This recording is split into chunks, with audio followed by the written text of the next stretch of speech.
जय हिंद दोस्तों, आप सबका स्वागत है हमारे YouTube चैनल में। दोस्तों JSSC के द्वारा जो है ना ANM की वैकेंसी को निकाला गया है। ठीक है, क्या कि कुल पद 3181 है, जिसमें कि फ्रेश जो है 3020 है और बैकलॉग में 161 पद हैं। इनके बारे में पूरे अच्छी तरह से डिटेल में जानेंगे। ये जो है ना जिला बाय जिला दिया हुआ है, प्रत्येक जिले में सीट अवेलेबल है।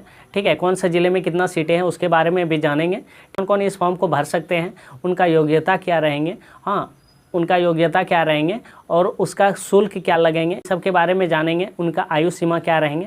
ठीक है, ये सब चीज़ के बारे में जानेंगे पूरा डिटेल। इनका परीक्षा किस आधार पे होंगे, OMR के थ्रू होंगे या फिर कंप्यूटर बेस्ड होंगे, सब चीज़ के बारे में पूरे अच्छी तरह से डिटेल में जानेंगे वीडियो में। इसलिए वीडियो को शुरू से अंत तक देखिएगा, सब कुछ आपको अच्छी तरह से समझ में आएंगे। ठीक है, तो चलिए बिना देर के वीडियो को शुरू करते हैं। जी हाँ, अगर यदि आप हमारे यूट्यूब चैनल में पहली बार आए हैं तो चैनल को सब्सक्राइब कर लीजिएगा, ताकि हम जब भी कोई जॉब से रिलेटेड वीडियो बनाए तो सबसे पहले आपके पास पहुंचे और आपको जानकारी मिल सके। तो चलिए वीडियो को शुरू करते हैं। तो दोस्तों, इस पद को JSSC के द्वारा निकाला गया है, जो कि सिर्फ लड़कियों के लिए है। ठीक है, यहाँ पे देख सकते हैं 2 नंबर में परीक्षा शुल्क जो है 100 रुपया है। ठीक है, ये 100 रुपया अदर कास्ट के लिए है, सिर्फ SC ST को छोड़ के। ठीक है, यहाँ पे देख सकते हैं परीक्षा शुल्क में छूट। झारखंड राज्य के अनुसूचित जाति के अभ्यर्थियों के लिए परीक्षा शुल्क 50 रुपया है। ठीक है, और अदर कास्ट के लिए जो है 100 रुपया है। ठीक है, अनुसूचित जनजाति और अनुसूचित जाति के लिए 50 रुपया रखा गया है। इस तरह से यहाँ पे आप देख सकते हैं कौन से ज़िले में कितने सीटें हैं। ठीक है, तो यहाँ पे इसको हम इग्नोर करते हुए आप बाद में देख लीजिएगा। ठीक है, इसको इग्नोर करते हुए आगे की ओर चलते हैं। चलिए यहाँ पे देख लेते हैं शैक्षणिक योग्यता क्या है। ठीक है, पद का नाम है महिला स्वास्थ्य कार्यकर्ता ANM। ठीक है, उसका जो है ग्रेड पे जो है 2400 रुपया है। लमसम मतलब वही 35 से प्लस ही रहेंगे आपका जो भी वेतन वगैरह रहेंगे। ठीक है, और यहाँ पे विहित शैक्षणिक योग्यता के बारे में बात कर लेते हैं। मैट्रिक या 10वीं पास न्यूनतम 45% अंकों के साथ उत्तीर्ण होना चाहिए। आप जो है मैट्रिक जो किए होंगे उसमें जो है ना 45% के साथ उत्तीर्ण आपको होना अनिवार्य होगा। ठीक है, क नंबर में यहाँ पे देख सकते हैं 18 माह का ANM प्रशिक्षण उत्तीर्ण तथा ग नंबर में है झारखंड राज्य नर्सिंग काउंसिल से निबंधित होना चाहिए। मतलब कि 18 महीना का आपको ANM प्रशिक्षण का अनुभव होना चाहिए और साथ में झारखंड राज्य नर्सिंग काउंसिल से निबंधित होना चाहिए। ठीक है, चलिए ये हो गया आपका। अब बात कर लेते हैं आयु सीमा की। ठीक है, तो यहाँ पे देख सकते हैं आयु सीमा है। ठीक है, आयु सीमा जो न्यूनतम उम्र सीमा की गणना हेतु संदर्भ 1/8/2025 ये न्यूनतम के लिए है, जो कि 18 वर्ष होना चाहिए। ठीक है, और अधिकतम उम्र सीमा की गणना हेतु संदर्भ की तिथि 1/8/2025 रखा गया है। ठीक है, तो यहाँ पे देख सकते हैं अनारक्षित एवं आर्थिक रूप से कमजोर वर्ग के लोगों के लिए 40 वर्ष रखा गया है आयु सीमा। ठीक, अत्यंत पिछड़ा वर्ग एवं पिछड़ा वर्ग अनुसूची के लिए 42 वर्ष रखा गया है। महिला अनारक्षित वर्ग के लिए 43 वर्ष रखा गया है। अनुसूचित जाति के लिए जो है ना पुरुष एवं महिलाओं के लिए 45 वर्ष रखा गया है।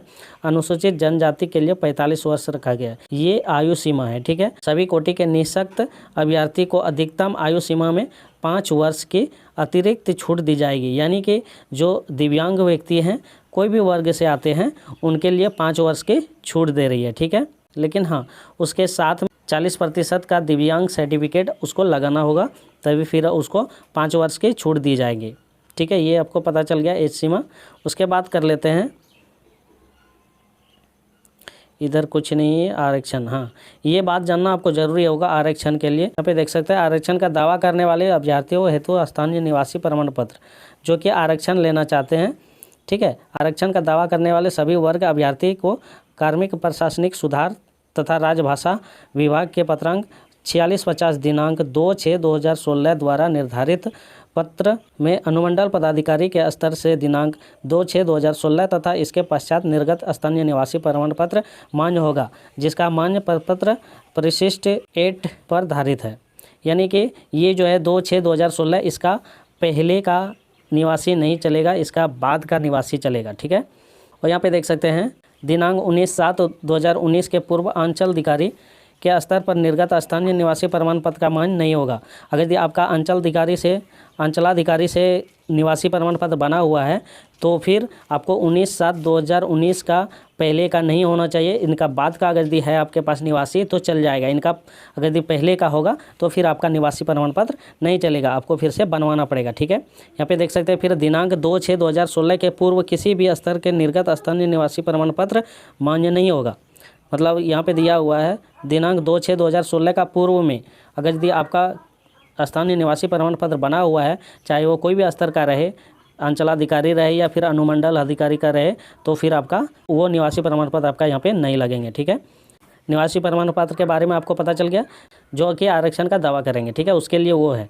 जाति प्रमाण पत्र के बारे में भी जान लीजिए। झारखंड राज्य के अनुसूचित जाति अनुसूचित जनजाति के संदर्भ में जिला अनुमंडल के उपायुक्त और अनुमंडल पदाधिकारी के स्तर से निर्गत जाति प्रमाण पत्र जिनका मानक प्रपत्र परिशिष्ट 1 पर धारित है। ठीक है, यहाँ पे देख सकते हैं लिखा हुआ है कार्मिक प्रशासनिक सुधार तथा राजभाषा विभाग के पत्रांक 17 दिनांक 25/2/2019 द्वारा निर्धारित प्रपत्र में दिनांक 25/2/2019 को अथवा उसके पश्चात अंचलाधिकारी के स्तर पर निर्गत जाति प्रमाण पत्र जिसका मानक प्रपत्र परिशिष्ट 2 पर धारित है, यानी कि 25/2/2019 से पहले के अगर यदि आपके पास अंचलाधिकारी का बना हुआ है तो वो यहाँ पे नहीं लगेगा, उसके बाद का होना चाहिए। ठीक है, तो 25/2/2019 का बाद का आपका जाति बना हुआ होना चाहिए। यहाँ पे देख सकते हैं 10/5/2023 द्वारा संशोधन प्रपत्र के दिनांक 10/5/2023 के अथवा उसके पश्चात अंचलाधिकारी से न्यून के स्तर पर निर्गत जाति प्रमाण पत्र जिसका मानक प्रपत्र परिशिष्ट 3 पर धारित है, यानी कि ये जो है आपके पास अगर अंचलाधिकारी का जाति प्रमाण पत्र है 10/5/2023 के इधर का होना चाहिए, पहले का नहीं होना चाहिए, बाद का होना चाहिए। 10/5/2023 का बाद का होना चाहिए, तब फिर आपका अंचलाधिकारी का जाति चल जाएंगे। लेकिन अगर ये इसके पहले का है तो फिर नहीं चलेंगे आपका। ठीक है, उसके बाद देख लेते हैं परीक्षा जो है वो MR आधारित भी ले सकता है, कंप्यूटर आधारित भी ले सकता है। ठीक है, किसी भी तरह से ले सकता है। उसके बाद यहाँ पे देख लेते हैं परीक्षा का समय जो है 1 घंटे के रहेंगे, यानी कि 60 मिनट के रहेंगे, जिसमें कि कुल 50 क्वेश्चन रहेंगे और प्रत्येक क्वेश्चन 1 नंबर के रहेंगे। ठीक है, इसमें कोई नेगेटिव मार्किंग नहीं है। सबसे बड़ी बात ये हो गई, इसमें कोई नेगेटिव मार्किंग नहीं है, कोई भी गलत होंगे तो आपका नंबर नहीं कटेंगे। ठीक है, तो 50 क्वेश्चन रहेंगे, 1 घंटा का समय आपको दिया जाएगा। ठीक है, उसके बाद आपको कितना नंबर लाना होगा, जो कि आप मेगा सूची में आपका नाम को शामिल किया जाएगा। देख सकते हैं यहाँ पे अनारक्षित वर्ग के लोगों के लिए 40% अंक लाना होगा। ठीक है, आपका 50 क्वेश्चन में 40% अंक लाना होगा। प्लस में अनुसूचित जाति के लिए, अनुसूचित जनजाति एवं महिलाओं के लिए 32% अंक लाना होगा। अत्यंत पिछड़ा वर्ग के लिए 34% और पिछड़ा वर्ग के लिए 36.5% और आदिम जनजाति के लिए 30%। ये अगर आपके पास नंबर आते हैं तो फिर आपको मेगा सूची में नाम शामिल कर दिया जाएगा। ठीक है, उसके बाद इधर सब चीज़ वही है।